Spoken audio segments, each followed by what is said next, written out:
Welcome to the CMEessentials podcast, covering current topics in clinical medicine. The show helps clinicians stay up to date on the current standards of care and catch up with the latest clinical developments and trends. Each episode features a lively discussion between the physician host and a noted clinical expert. They dig into the issues practitioners face every day and provide insight on improving patient care.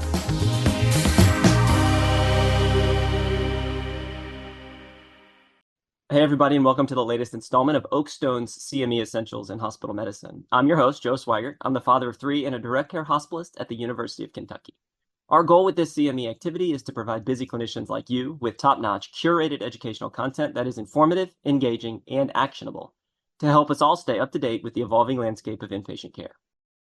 Today, we're happy to bring you a very important discussion covering management of acute renal failure in the hospital. I think we all know that this is really important because it's common and it's a huge deal. Common because the frequency is really high. Acute renal failure occurs in like 20% of hospitalized patients. That's a few per service every day. And 10% of those who develop it ultimately go on to require dialysis. And it's a big deal associated with increased utilization, higher healthcare costs, and most importantly, the short-term mortality rate is like 50% in patients who require dialysis. So huge implications for the work that we do, huge implications for our patients. And for that reason, I'm really happy to be pleased today by an expert in the field. This is Dr. Alice Marie Sheridan. Dr. Sheridan is an assistant professor of medicine in the renal division at the Brigham and Women's and Mass General Hospital, where she also serves as the program director for the nephrology fellowship. Dr. Sheridan, welcome. Thanks, Joe. Before we dig in, Dr. Sheridan, why don't you share a bit about your journey to becoming a nephrologist and how much of your life is spent engaging with patients who have acute renal failure? Sure. I started, as do many of us, I knew I wanted to be an internist. I very quickly knew I was most interested in nephrology. I suspect because it reflects internal medicine to some degree. I started out doing my fellowship at Boston Medical Center and started doing research there and was in basic science research for about a decade. I worked with Will Lieberthal over at BMC and then Joe Bonventre at Mass General, and studying ischemic kidney injury due to ischemia. And it very quickly, like any basic science, I ended up studying very basic mechanisms and of molecular biology. And after about a decade, it occurred to me I was no longer, or I was rapidly losing my clinical skills. Although I did some clinical medicine, it was becoming less and less. And I really had to make a decision whether I was going to be a molecular biologist. It was fantastic. I enjoyed it, or become a clinician. I then decided on becoming a clinician and had a combination of clinical medicine and I became a deputy editor at Up to Date. I don't know if you're familiar with that. Most clinicians in the States are. Yes, very familiar with Up to Date. Yes, and I appreciate your work. Yeah, so I worked with Bud Rose and Ted Post for a number of years on the nephrology section of Up to Date. And then I went back to the Brigham full-time and do a combination of inpatient and outpatient nephrology, and subsequently became program director, which is what I do now, both with a fair bit of clinical nephrology thrown in. So that's kind of a circuitous route. I expect most people would either go straight into clinical medicine earlier on, but the basic science I enjoyed tremendously, and I actually think it added, I have this discussion with my fellows often, I actually think it added to my knowledge base of nephrology so much that I'm glad I had it behind me. Yeah, that's really cool. I'm sure your patients appreciate you being a clinician. I, of course, appreciate you being here and walking us through some of these mechanisms that we're going to talk about today. Our discussion today will be presented in two parts. Here in part one, we'll be reviewing some common definitions and staging of acute kidney injury. Then we'll introduce an organizational approach and dive into pre-renal and post-renal causes, including a case presentation designed to facilitate practical learning. In the next episode, which is part two, we've worked around the kidney at that point, so we'll explore the intrinsic conditions, including glomerular and non-glomerular intrinsic AKI. So we've got a lot to get through today, Dr. Sheridan, so why don't we jump in? And we'll start with some definitions and a little bit about staging. So what I found is that AKI is a spectrum, and I feel like the guidelines really emphasize that a lot, all the way from very mild transient reduction in GFR, all the way to the need for renal replacement therapy. And I think that's why the guidelines sort of strongly encourage this rifle criteria RIFLE being an acronym for risk, injury, failure, loss, and end-stage renal disease or dialysis dependence, I think to kind of capture that spectrum of injury. Then there's also sort of clinical criteria that I found, which have to do with either change in creatinine or with urine output. So I feel like the increase in serum creatinine by 0.3 within 48 hours is the one that as a hospitalist, I find myself most commonly using. Another criteria is an increase by greater than 1.5 times the baseline within a week, or urine output less than 0.5 mils per kilo within 6 hours. Do you, Dr. Sheridan, find one of these definitions most common or easier to apply in your work taking care of patients? No, I have to say, I think they're both incredibly useful. I think the definition and classification first developed by the Dialysis Quality Initiative and then revised by the AKI network in 2007 and then updated by KDIGO, the Kidney Association, in 2012. Honestly, I think what it does is two things. It provides a common, easily identified definition and staging criteria that you can glean from looking at a medical chart. In terms of the individual patient, I have to tell you, the rate of creatinine increase is going to vary a lot, depending on muscle mass, depending on other factors that aren't factored into KDIGO or RIFLE or any of those. So my feeling, and this may be apostasy, is that this is a very good research tool because it allows you to establish cohorts of patients and put them into different groups after the fact when you're doing a chart review. It doesn't tell you much about what caused the acute kidney injury, for instance. It's a very limited definition. Now, hear me when I say I'm absolutely in favor of it, but to parse it too finely as to what's most important, I think is difficult to do. I think adding the urine output criteria is hugely useful because, as you know, and this is a perfect example, many patients have anuria. A classic, Joe, you're a hospitalist, you've seen this a dozen times the last time you were on service. A patient gets contrast, hypotensive going into the study, and immediately becomes oliguric and anuric. Yeah. Well, his creatinine is not going to change for 24 hours. And some patients, it's going to be a very modest increase. So the addition of the urine output is hugely significant. Almost certainly adds to the definition. Which is more important with individual patients? I say use both. Yep. If a patient is anuric, obviously their GFR went to 0 and they need to be looked at, whether it's post-obstructive, whatever, or contrast nephropathy. Another case scenario would be the creatinine gradually going up over time. Well, is it important? Yes. Is it more important than the urine output? To me, no. Use them both. And that one's tricky. That one can be hard to notice because of the incremental change, but particularly when patients are admitted and we're seeing that creatinine every day or more than once a day, it's really tricky to sit on that. One of the things that I found really interesting was that the recommendation is also that if we don't know the baseline creatinine or baseline renal function, to assume a GFR of 75, which is a pretty good GFR. So that means that for a lot of our patients who are showing up for the first time, we don't have any baseline. If we don't have a reason to suspect prior kidney disease and they're rolling in with a creatinine of 1.6, 1.7, we should be concerned that something is perhaps not right with that patient or with those kidneys. I totally agree. To try to guess what their baseline creatinine, it obviously is speculative, and you're better off erring on the side of caution. That said, many patients know the name, somewhat gratifying, will know the name of their nephrologist, hopefully. Better to err on the side of caution if the patients cannot tell you and assume it's new. Let's go a little further with that kind of baseline creatinine thread of discussion, because I think that has a lot to do with how we sort of start to stage acute kidney injury. So run us through the sort of staging system based on the multiples of their baseline GFR and talk a little bit more about why that can be so important. Yeah, so the severity of acute kidney injury is critically important. How quickly it reverses is critically important in terms of morbidity and mortality. Isolated oliguria on its own confers a much more poor prognosis than somebody baseline good kidney function. Isolated oliguria with a rise in creatinine confers the worst prognosis of all. AKI of any stage will provoke a clear-cut increase in mortality, a 60-day mortality.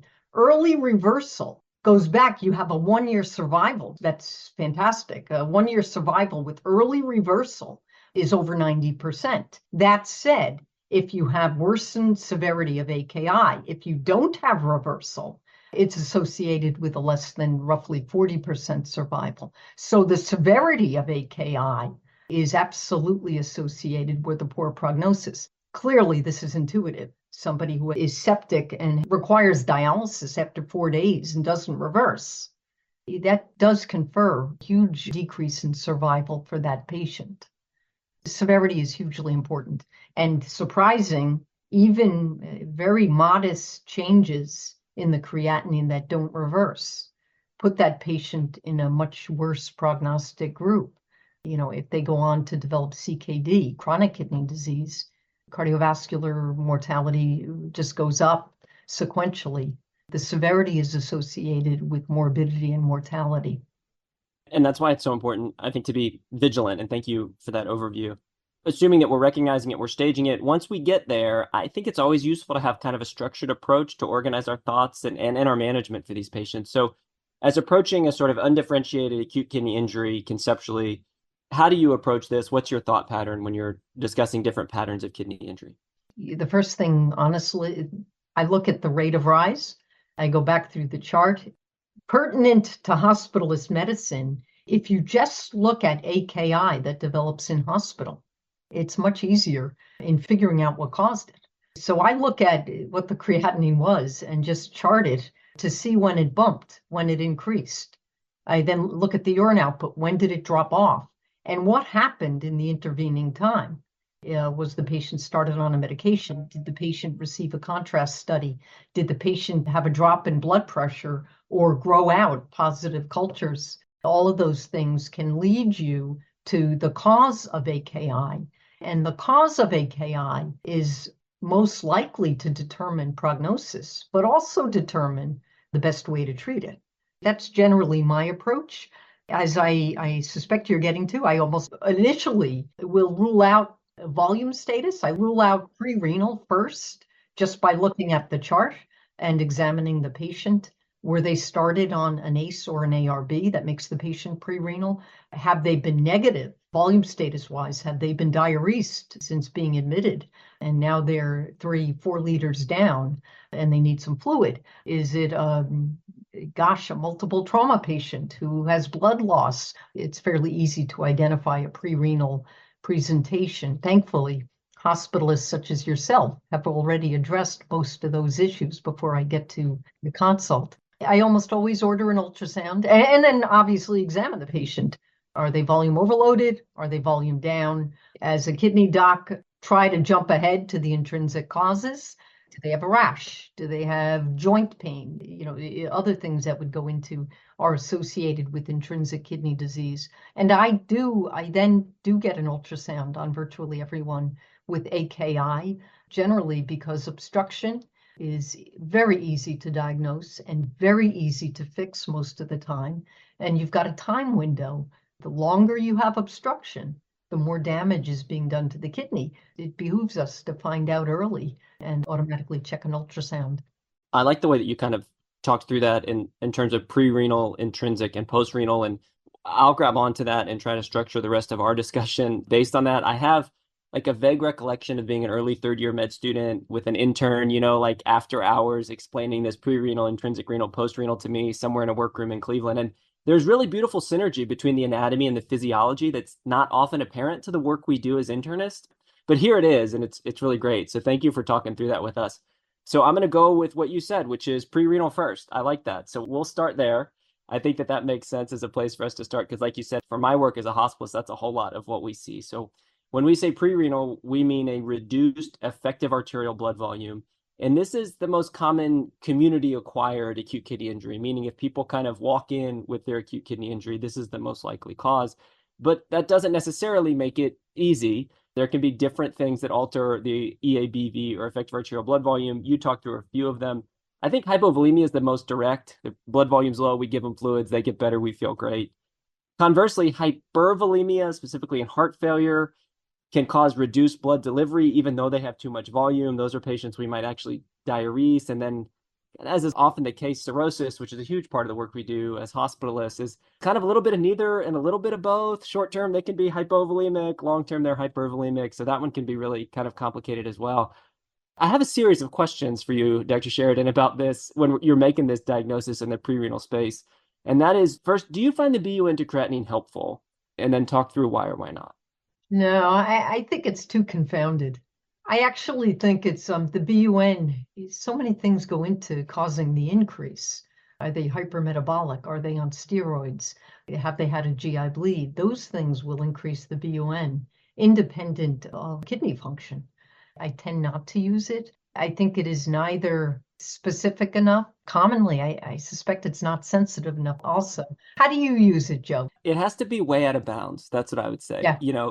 If it's 10 to 20 or 20 to 30 to 1, that's hard to interpret. If it's 40 or 50 to 1, then it's like, okay, I think I can hang my hat on that. If it's less than 10 to 1, maybe less likely to be pre-renal, because I agree with you. I think the confounding tends to amplify the azotemia, not the other way around. So it has to be pretty far out of bounds for me to hang my hat on it, if that makes sense. Yeah, it does make sense. Like many things, one of my worries, if it fits my preconceived idea, I tend to accept it. So I throw it out. So that's probably not a good thing as a clinician. So maybe in that same vein, do we still believe in FeNA or Fe urea? Or when might we get the most value from sending off those urine electrolytes? Yeah, I actually think the urine electrolytes are very useful. So much of our population, Joe, the patients you see, and certainly the patients I see, are older and have some degree of CKD and are often on diuretics. And in those patients, the fractional excretion, the urine sodium, they become less useful, right? That said, if you take somebody who presents for the first time with acute kidney injury, I think the fractional excretion of sodium, or even just the urine sodium, I know we tend to dismiss it, and it probably is less sensitive, and yet it's incredibly helpful. So both the FeNA and the urine sodium tend to be useful, in my opinion. Again, getting back to the preconceived notions, if it's high, I do not exclude. So just for the usership here, the audience, a low fractional excretion or a low urine sodium goes along with pre-renal. That said, if I see a high urine sodium, it does not exclude pre-renal, in my opinion. There are so many exceptions in my group of patients. So if it's consistent with what I think is going on, I tend to use it. Like many lab parameters, I'll use whatever I can get, but I'll interpret them in the broader context of the patient, the history, and other lab values. I think that's well said. There was actually a great, and one of the earlier things we do for no reason, which is a series in the Journal of Hospital Medicine that looked at what they called urinary fractional excretion indices. And they laid out some of the strengths and weaknesses of FeNA and Fe urea and just point out that in the various studies, the likelihood ratios are a pretty wide range. Trusting it blindly for every patient is probably not best practice, but there are some scenarios in which it can be really useful. They emphasized oliguric acute kidney injury, which is a lot of acute kidney injury we see. And if there's concern for hepatorenal syndrome or even hepatorenal physiology, perhaps particularly useful there. And that article we will link to in the show notes. It's a quick and interesting read, but that's helpful. So a lot can be gleaned from urine electrolytes other than just the FeNA, but as you were saying, sort of everything needs to be part of the overall clinical picture. If we are genuinely uncertain, which I feel like is not a rare instance, as you were saying, it's really hard at the bedside to sort out someone's volume status. Where do we go, or what do we do if we're just not certain? I think I know what you're thinking by your question, and I hope I'm correct. Generally, if you think somebody may be pre-renal, ask the question, is it safe to give this person a fluid challenge and see what happens? Experiments are common and can be done safely. And I truly do say, is it safe to do this? Look at the O2 sats, look at how comfortable he's breathing before you blast him with volume, and try a judicious bolus of maybe 500 cc's and see what happens. And then if you're going to do this, this is the time when the urine sodium may be extremely helpful. Check the urine or fractional excretion, whichever you use, get a baseline, bolus him with about 500 cc's of Ringer's lactate, and recheck the studies and watch the urine output. And often you can get a better grasp of his volume status by that. It's tricky. It is tricky. That's perfect, though, and I think really helpful. So it's not like start maintenance fluid and check on them tomorrow. Exactly. It's give a small, as little as 500 milliliters, you're saying, which I think sounds great. So a small bolus, but a meaningful bolus, and then check again in, I don't know, 8 hours, 6, 8, 12 hours, but check again and make sure things are getting better. And I think what you're saying is we ought to see some improvement even after just that little bit, if that's the right way to move. Yep, that's exactly how I would use it. Great. Anything else, Dr. Sheridan, you want to mention on pre-renal before we move on? No, just remember to look at medications. The ACEs and the ARBs cause, define pre-renal as anything upstream of the kidney, of the renal artery. The ACEs and ARBs start right there. So if a person has been just started, on valsartan, that could be a case of pre-renal AKI. Less common in the hospital. I usually see it in my clinic, but it would still qualify as pre-renal. But other than that, that covers it nicely. Next then, Dr. Sheridan, why don't we move on to the post-renal state? And I think that this is something we can work through pretty quickly. In my mind, it was hammered in during my training that this is a bland urinalysis with hyperkalemia that ought to cause us to think about sort of obstructive uropathy or the post-renal state. And that came after years of training and then working in the VA system where this is quite prevalent. You mentioned the renal ultrasound earlier. The stuff that I found said that the sensitivity for obstruction or for hydronephrosis for renal ultrasounds north of 90%. So a really, really good test. Is this why we're getting the ultrasounds in these patients? Yeah, generally. I mean, it gives you a lot of data. It can tell you a lot about the kidney. And that patient you opened up with, creatinine of 1.6, is it old or is it new? If the patient has 8-centimeter kidneys, that kind of suggests chronicity. However, the main reason I'm getting an ultrasound in a hospitalized patient is to exclude obstruction. And it's a safe test. It's quick. So I generally do get it for all patients with AKI. And it will exclude obstruction in most patients, not all. If you have a very recent obstruction, the ultrasound could be negative for hydronephrosis, just because you haven't had enough time for urine to collect in the renal pelvises and ureters. But other than that, most of the time, it's going to be sensitive to pick up hydronephrosis. In the event that the patient already has a CT visualizing the kidney, I think this is a scenario we find often for patients who end up getting admitted. Is the ultrasound still needed? Is it still useful? Why or why not? It depends on when you think the acute kidney injury started. If the patient had a CT on admission and it's a week later and the creatinine is now going up and you don't have urine outputs, I often get an ultrasound because I'm not convinced that CT reflects an event, any event that may have occurred subsequently. Okay. And treatment for these individuals, as easy as it sounds? Yeah, decompress. If it's bilateral, chances are it's an outlet obstruction. Get a catheter in. If it's bilateral ureteral, I call urology, and who generally calls interventional. Radiology, yeah. Right. Great. Get the urine out. I think just a quick mention for the occasional importance of the prostate exam as hospitalists. Cystitis ought not cause urinary retention.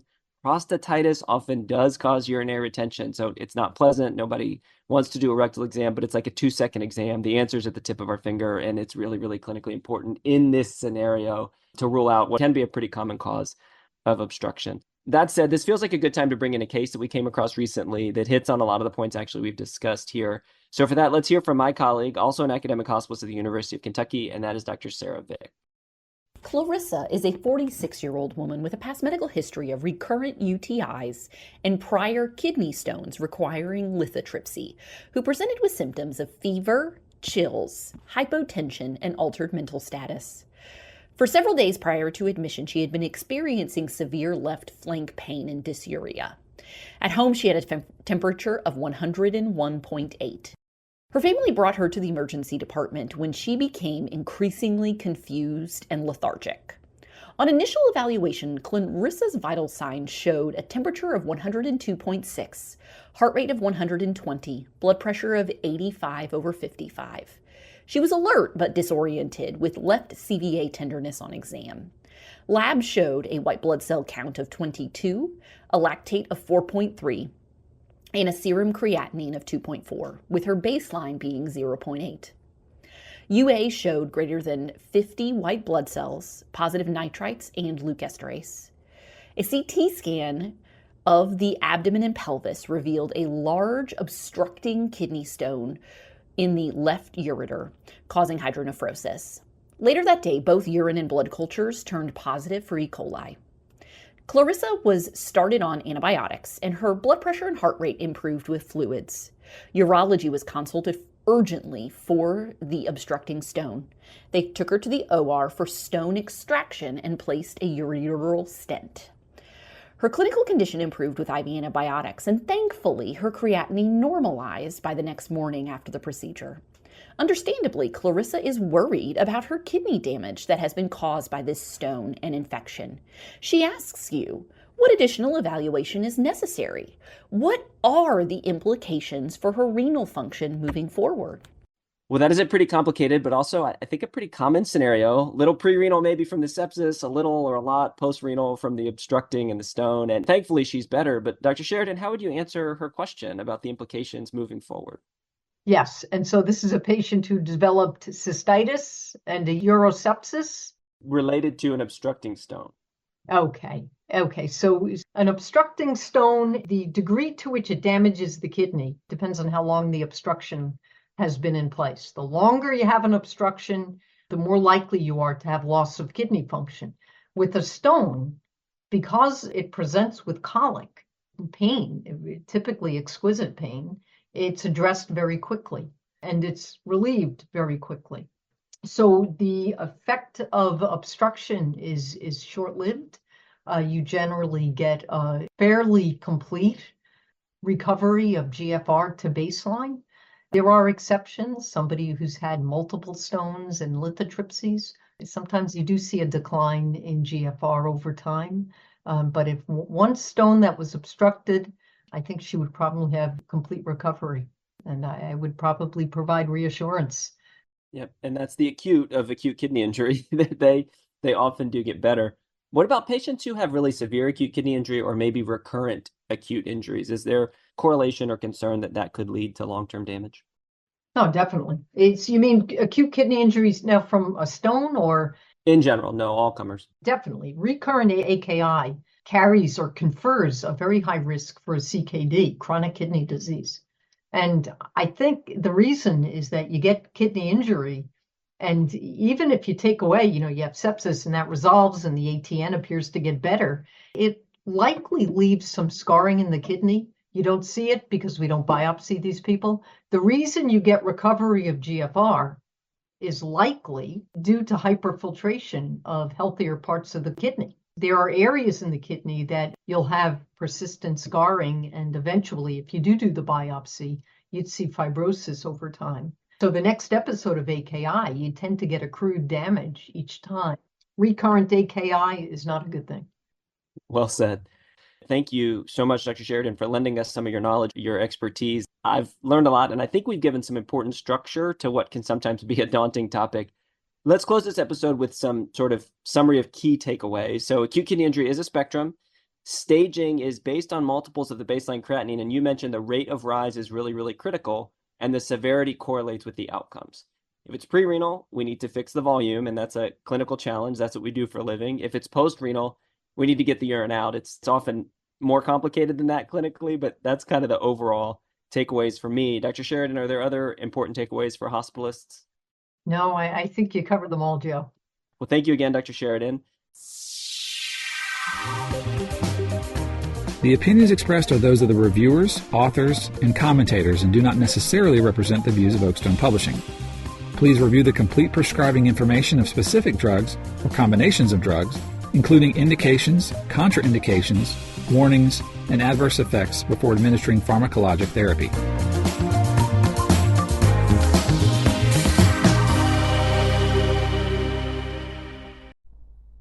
Thanks for listening to CMEessentials in Hospital Medicine. To learn more, visit oakstone.com.